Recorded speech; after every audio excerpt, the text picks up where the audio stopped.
Hey, it's Nay. Welcome to Hey Nay. So the topic for this episode is health and dating. I'm going to jump right into the questions. So, what do you think about working out with your significant other? Should couples do it? Yes, I think it's a good thing to do. I think couples working out together is really great. I know a lot of times it's like you sort of have someone to sort of compete with in a healthy way as well as support you. Um, so yeah, I think it's really great when couples work out together. You have the support, you have each other's back, especially if one of you typically already works out. Um, Having that other person join you is always a great experience sometimes, um, because then it shows that they really care about you. They really care that the fact that you working out, so they want to work out too. Um, I know some people may feel like their significant other may be cramping their style while they're trying to work out and they can't focus.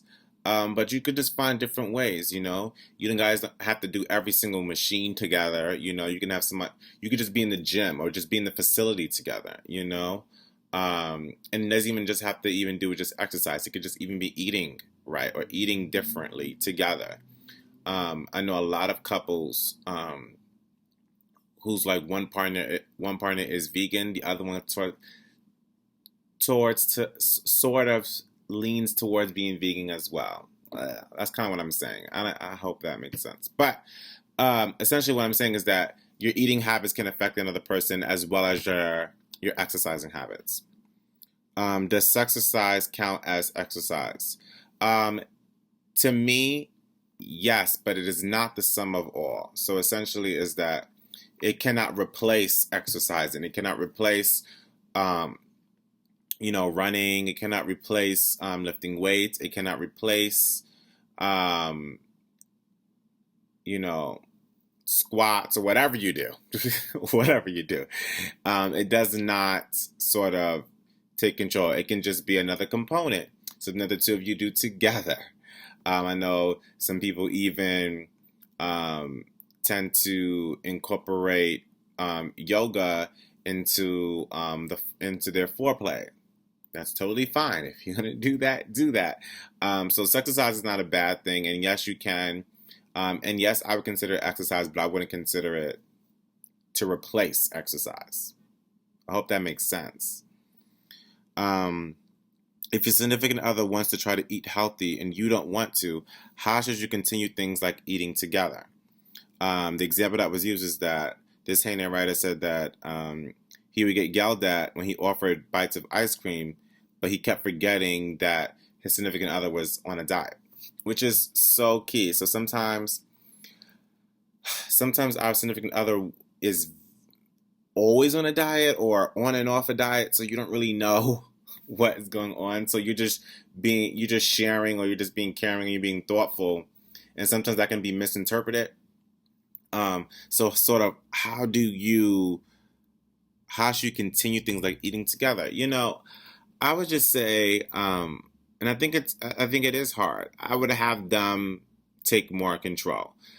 So if you're the one who is, so if your significant other is being very conscientious of what they're eating, then have them choose things. Have them decide, like, hey, what do you want to eat today?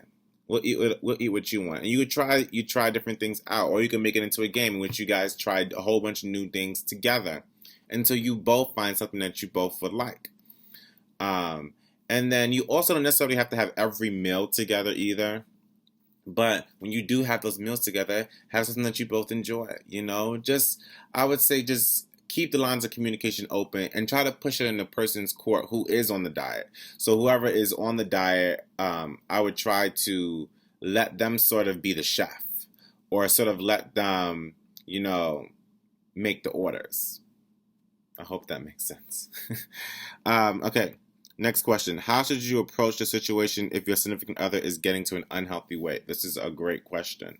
And I know concerns a lot of people. Um, so first and foremost, you have to make sure that what is considered unhealthy.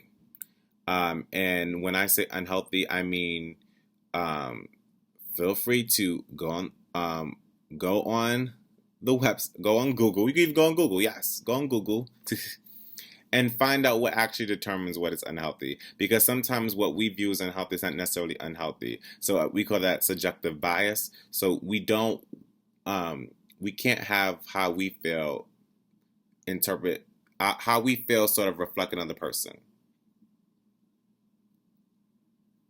Does that make sense? um, so essentially, what I'm saying is that um, don't call someone unhealthy if they're actually healthy.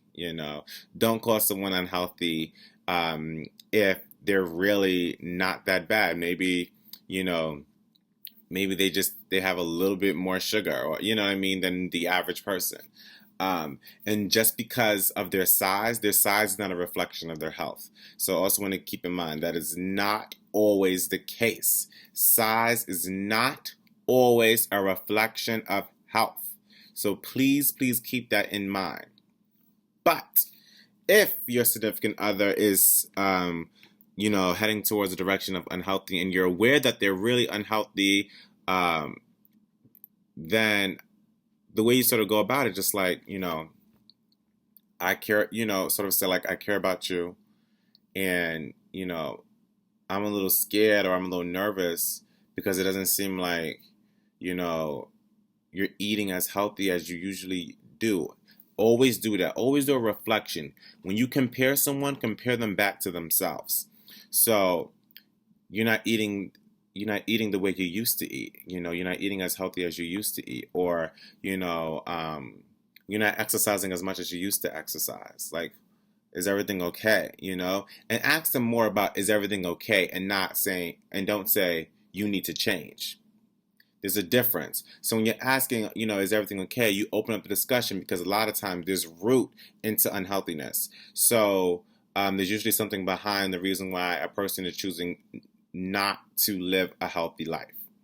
So if you are able to unpack that, especially as someone who claims to be their significant other, you should be able to get into the details and the circumstances as to why that person is dealing with that or exhibiting these behaviors.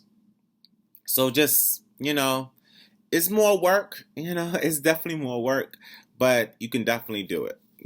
I think health is very, very important, and I want to make sure I stress that. It is very, very important. Um, and it's very scary. And I know, even as you get older, health can be a very fickle thing. And if you're with someone, look out for them. I'm not saying to, micromanage them, but just make sure that you're looking out for them. Like if someone is allergic to something, then you would know not to have that nowhere near them. You get what I'm saying? The same thing is that, if you see that this person is, eating a lot of this, be like, oh, how many times you gonna eat that? Or, I mean, I guess that wouldn't be a really good one, but just say something along the lines of like, how about you try this? I made this. Would you like to try it? And sort of get them to try something new. But it's sensitive. It is sensitive, but it can be done. Okay, I think that is enough. So like, share, love, and remember to always start your day off with a hey. Goodbye.